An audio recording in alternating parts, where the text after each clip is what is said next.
அமித்ஷா அவர்கள் இன்னைக்கு தமிழகம் வருகிறார். இதுக்கப்புறம் பல தொடர் நிகழ்ச்சிகளில் கலந்துக்கிறார். தேர்தலையொட்டி பாஜகவுடைய தலைவர்கள் தமிழ்நாட்டுக்கு இனி அடிக்கடி வருவார்கள். அது அவர்களுடைய தேர்தல் பிரச்சார உத்திகளுள் ஒன்று. ஆகவே தேர்தல் நேரங்களில் அவர்கள் தமிழ்நாட்டு மக்களை சந்திப்பது ஜனநாயகபூர்வமான நடவடிக்கைகளுள் ஒன்று என்கிற நிலையிலே மேற்கொண்டு அதில் கருத்து சொல்வதற்கு எதுவும் இல்லை. சார், இப்போ பொங்கல் பரிசு 3000 அறிவிச்சிருக்காங்க சார். மக்கள் வந்து மேற்கொண்டு அறிவிக்கணும்னு சொல்லியிருந்தாங்க.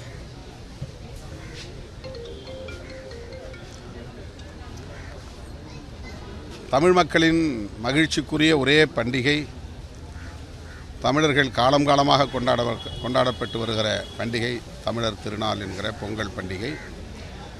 அவர்களை மகிழ்ச்சியோடு அந்த பண்டிகையை கொண்டாடுவதற்கு தமிழ்நாடு அரசு பொங்கல் பரிசு அறிவித்திருக்கிறது. அதை விடுதலை சிறுத்தைகள் கட்சி வரவேற்கிறது. நிதி ஆதாரத்தை அடிப்படையாக கொண்டு பொங்கல் பரிசு தொகையை வரையறை செய்கிறார்கள். எனவே மக்களுடைய கோரிக்கைகள் ஒவ்வொரு ஆண்டும் கூடுதலாக உயர்த்தி தர வேண்டும் என்பதாக உள்ளன. மாண்புமிகு முதல்வர் அவர்கள் ஒவ்வொரு தரப்பாரின் கோரிக்கைகளையும் கனிவோடு பரிசீலிக்கக்கூடியவர். வாய்ப்பிருந்தால், ஏதுவான சூழல் இருந்தால் பரிசீலிப்பார் என்று நம்புகிறேன். தமிழ்நாட்டில் வந்துட்டு உங்களையும் திரு ராமதாஸை வந்துட்டு இளைய தலைமுறைக்கு வந்து பெரியாராக எடுத்துக்காட்டாக சொல்லியிருக்காரு சார். அது நீங்கள் எப்படி பார்க்குறீங்க? கடும் வார்த்தை போர் 2 பேருக்கு இருந்த மத்தியும் உங்களை வந்து ஒரு எடுத்துக்காட்டாக சொல்லியிருக்காரு.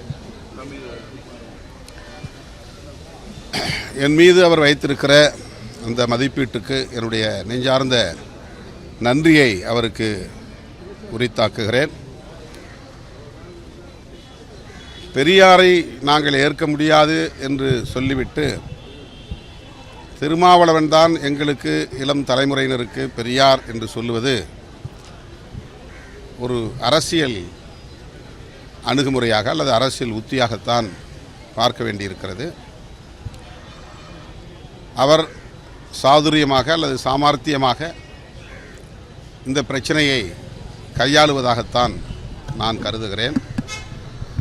அவர் பெரியார் வழிவந்தவர், பெரியார் அரசியலை பேசியவர், பெரியார் இயக்கங்களின் மேடைகளில் அரசியல் கற்றுக்கொண்டவர், அரசியலை பேசியவர், விடுதலை சிறுத்தைகளின் மேடைகளிலும் முழங்கியவர் என்கிற அந்த உரிமையோடு நான் அவருக்கு தெரிவித்துக் கொள்ள விரும்புவது, பெரியாரின் பகைவர்கள் என்ன உத்தியை கையாளுகிறார்களோ, பெரியாரை வீழ்த்துவதற்காக பெரியார் காலத்திலிருந்து போராடி கொண்டிருக்கிற சக்திகள், அவர்கள் யார் என்று அவருக்கே தெரியும்.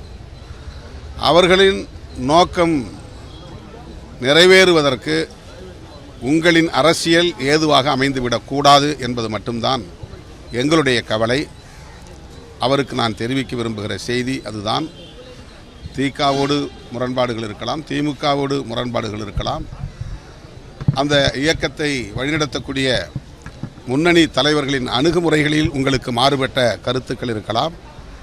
ஆனால் பெரியாரின் அரசியல் தன்னலமற்ற அரசியல், ஈகம் நிறைந்த அரசியல், விளிம்புநிலை மக்களை மேம்படுத்துவதற்கான அரசியல். அவருடைய அந்த நிலைப்பாடுகளில் முன்னுக்கு பின் சில முரண்கள் காணக்கூடியதாக இருக்கலாம். ஆனால் அவை அனைத்தும் எளிய மக்களுக்கான கோணத்திலிருந்து மட்டுமே அவர் யாவற்றையும் அணுகினார். அதில் எந்த களங்கமும் இல்லை என்பதை நாம் முதலில் ஒத்துக்கொள்ள வேண்டும், ஏற்றுக்கொள்ள வேண்டும். அவர் தன்னலம் கருதக்கூடியவராக இருந்திருந்தால் அல்லது தமிழர்களை இழித்து பார்க்கக்கூடியவராக இருந்திருந்தால் அவரும் அரசியல் அதிகாரத்தை நோக்கி பயணித்திருக்க முடியும், பதவியை நோக்கி செயல்பட்டிருக்க முடியும், பொருளாதாரத்தை குறிவைத்து இயங்கியிருக்க முடியும். அப்படி பதவி, அதிகாரம், பொருளாதாரம், தன்னலம் என்கிற அடிப்படையில் அவர் இயங்கவில்லை என்பதை அவர் ஒத்துக்கொள்வார் என்று நான் நம்புகிறேன். எனவே பெரியாருடைய பங்களிப்பை, அவருடைய ஈகத்தை நாம் எந்த வகையிலும் குறைத்து மதிப்பிடக்கூடாது, கொச்சைப்படுத்தக்கூடாது என்பது எம்முடைய வேண்டுகோள். திமுகவை திகாவை அல்லது திராவிட இயக்கங்களை விமர்சிக்கிற போது திருமாவளவன் ஏன் முந்திக் கொண்டு வருகிறார் என்று பலர் கேட்கிறார்கள். திராவிடர் கழகம், திராவிட முன்னேற்றக் கழகம் பேசுகிற அரசியல் பெரியார் அரசியல் என்று புரிந்து கொள்ளுகிற போது அது அந்த அளவோடு அந்த வரம்போடு நின்றுவிடக்கூடிய அரசியல் அல்ல. விடுதலை சிறுத்தைகளும் பேசுகிற அரசியல்தான் பெரியாரின் அரசியல். அம்பேத்கரும் பெரியாரும் ஒரே நேர்கோட்டில் பயணித்தவர்கள், செயலாற்றியவர்கள், விளிம்புநிலை மக்களை அதிகார வலிமைப்படுத்துவதற்காக தம்மை ஒப்படைத்து கொண்டவர்கள். எனவே விடுதலை சிறுத்தைகள் பேசுகிற அரசியலுக்கு இத்தகைய கடுமையான மூர்க்கமான தாக்குதல்கள் நிகழுமையானால் விடுதலை சிறுத்தைகள் அதை கண்டும் காணாமல் எப்படி விலக முடியும்? நாங்கள் பேசுகிற அரசியலின் அடிப்படையிலேயே அடித்தளத்திலேயே கை வைப்பதாக இருக்கிற போது விடுதலை சிறுத்தைகளுக்கும் அதிலே பொறுப்புண்டு என்கிற அடிப்படையில் தான் நாங்கள் எதிர்வினை ஆற்றுகிறோம். மற்றபடி எங்களுக்கு தனிப்பட்ட முறையில் யார் மீதும் காழ்ப்பு இல்லை. திரு சீமானவர்கள் மீதும் எங்களுக்கு காழ்ப்பு இல்லை. சார், திருச்சியில் வந்து சமத்துவத்துக்கும் சனாதனத்துக்கும் இடையே தான் யுத்தம் சொல்லியிருந்தீங்க. ஆனால் தமிழிசை அது கடுமையாக விமர்சித்தாங்க.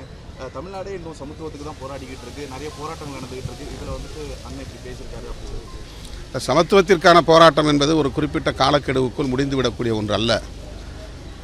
எல்லா தளங்களிலும் அந்த போராட்டங்கள் இன்னும் கூர்மையடைய வேண்டும், தீவிரப்பட வேண்டும். அடுத்தடுத்த தலைமுறைகளிலும் இந்த போராட்டம் தொடரும்.